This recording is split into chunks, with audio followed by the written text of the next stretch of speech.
미국을 포함한 서방이 9차례 경제 제재를 했습니다. 러시아가 금방 무너질 줄 알았는데 그건 아니었거든요. 네, 예. 작년 이맘때 러시아가 우크라이나를 침공한 이후에는 작년 상반기까지는 러시아 경제가 굉장히 좋았습니다.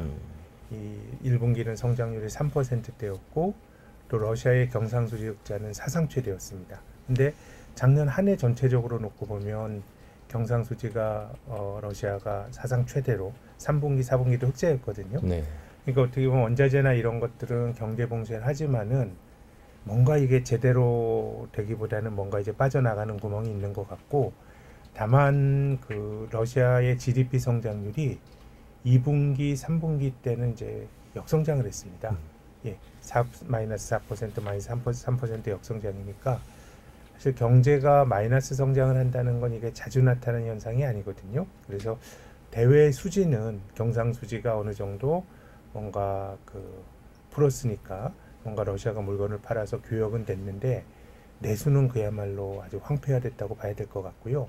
특히 러시아가 경상수지는 뭐 어떻게더라도 그 뭐 약간의 그 편법을 써서 원자재를 팔면은 경상수지 흑자를 벌 수가 있는데 러시아가 제조업 기반이 강한 나라가 아니거든요. 그럼 추론해 보면은 내수가 엄청나게 수입이 안 돼서 망가졌던 것 같아요. 그래서 두 분기 연속 GDP가 역성장을 했기 때문에 경제 제재를 통해서 러시아 국민들의 삶은 굉장히 피폐해졌고 전체적으로 경상수지 흑자 빼고는 작년 하반기부터는 이제 러시아 경제도 경제 제재로 뭔가 이제 주름이 잡히고 있다고 봐야 될 것 같습니다. 그렇군요.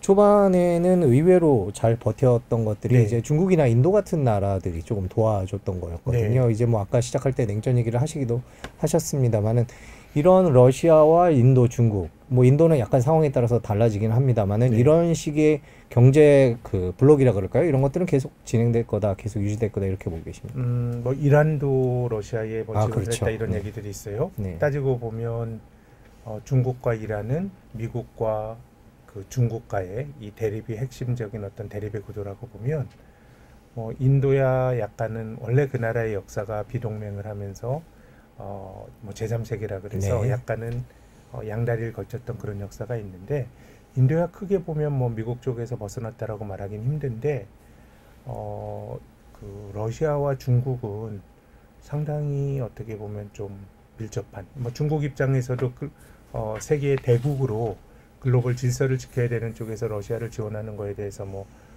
명시적으로 말하진 않지만 오히려 미국 같은 데서 중국이 러시아를 지원한 뭐 증거가 있다 이런 얘기들이 나오니까요. 크게 보면은 이 구미권 나라들과 그리고 러시아, 중국, 이란 정도의 그 나라들이 블록화된 구도로 가고 있다는 것을 우리가 또 다시 한번 확인하고 있다고 생각이 됩니다. 그 러시아 경제는 아까 조금 이제 점점 어려워지고 있다고 말씀하셨는데 중국 경제는 뭐 어떻게 보고 계세요?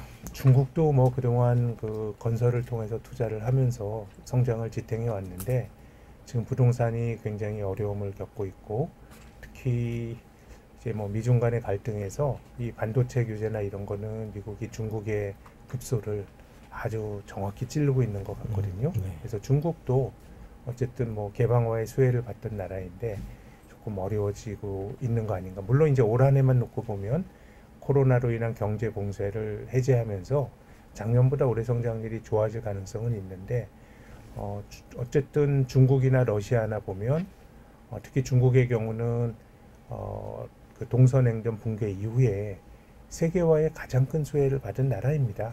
수출 많이 하고 그렇게 한 거 아닙니까? 그래서 이렇게 경제가 비효율로 돌아가면서 전체적으로는 중국이나 러시아 같은 나라들이 이런 나라들이 또 대표적으로 내수가 취약한 나라들이거든요. 그래서 저는 좀 뭐 어려움을 겪을 거라고 봅니다. 장기적으로 보면. 인도로 많이 넘어온다 이런 얘기를 하면서 수혜를 볼 것이다라는 얘기도 했고 실제로 애플의 공장이 옮길 네. 거다 이런 보도도 있었는데요. 그런 인도의 상황은 이미 어떻게 수혜를 저는 뭐 많이 보고 있다라고 봅니다. 특히 인도가 정치적으로는 뭐 약간의 제3세기 이런 어떤 그 노선을 걸었던 역사가 있지만 경제적으로는 이제 모디 총리가 들어간 이후로 굉장히 실용주의적으로 바뀌고 있고 또 몇 해 전에 이제 인도 중앙은행 총재로 라구람 라잔이라고 하는 IMF에 있었던 굉장히 유명한 이코노미스트가 왔었거든요. 그래서 많이 논란이 많지만은 이 이제 글로벌 스탠다드라고 하는 게 이게 뭐 사실 뭐 미국식의 논리니까 네. 이게 뭐 꼭 답이다 이런 건 아니지만 기본적으로 지금 주류 자본주의가 돌아가는 논리는 그런 논리고 중국은 약간의 이제 시진핑 정권 출범 이후에 뭔가 자기들 특유의 좀 독특한 어떤 모델로 가는 여러 가지 조짐들이 보이고 있거든요. 그래서 경제적으로는 인도가 수혜를 보기도 했고 또 그들이 가지고 있는 경제 체제도 투자자들에게는 이제 친화적인 쪽으로 어느 정도 바뀌고 있는데 다만 이제 저는 투자자의 관점에서 보면 이 투자라고 하는 거는 그 무형의 재산권을 그 경제가 혹은 그 사회 시스템이 잘 지켜줘야 되거든요. 근데 우리나라가 과거에 굉장히 고성장을 했던 8, 90년대 이렇게 보면 한국의 주가가 좋았던 거는 80년대 후반에 3조왕 때 딱 3년 말고는 없었거든요.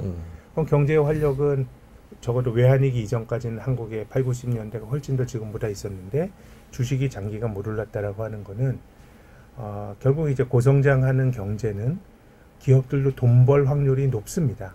근데 이제 주식 투자라고 하는 거는 기업이 번 돈이 주주들에게 잘 와야 되거든요. 중간에서 안 세고 이게 포괄적으로 지배구조고 거버넌스거든요.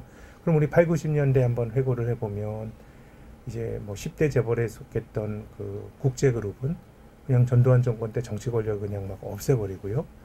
그 당시에 3대 재벌이었던 그 대우그룹은 막 분식회계라고 했잖아요. 그래서 전체적으로 구도가 인도가 저는 뭐 나름의 이제 넥스트 차이나로 수혜를 보고 있는 건 맞는데 이제 투자자의 관점에서는 여러 가지 사회 제도적 인프라도 굉장히 중요한데 최근에 이제 분식회계 이슈로 연초에 인도 증시가 별로 이제 휘청휘청 거렸는데요.